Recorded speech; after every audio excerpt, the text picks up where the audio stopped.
दुनिया की ज़िंदगी चंद रोज़ा है। मेरे वालिद चले गए, मेरे दादा चले गए, परदादा चले गए, मेरे असातिज़ा चले गए, असातिज़ा के असातिज़ा चले गए, और कुछ मुद्दत के बाद आप सुनेंगे मौलाना मस्तानवी साहब भी चले गए।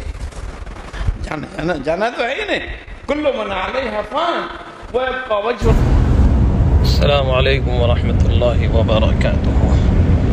उम्मीद है कि तमाम हज़रात खैर आफ़ियत के साथ होंगे।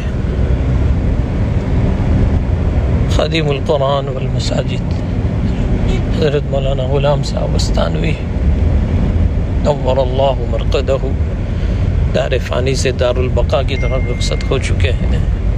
तमाम अहबाब से गुजारिश है कि हज़रत वाला के लिए ख़ुसूसन दुआ फ़रमाएँ। अल्लाहुम्मा अग़फ़िरहू वरहमहू वसक्किनहू फ़िल जन्नह अल्लाहुम्मा जअल क़ब्रहू रौज़तम मिन रियाज़िल जन्नह इंशाअल्लाह। और हज़रत की तदफ़ीन रात को इंशाअल्लाह 12:30 पर अमल में आएगी। जज़ाकुमुल्लाह अहसनल जज़ा। अस्सलामु अलैकुम व रहमतुल्लाह।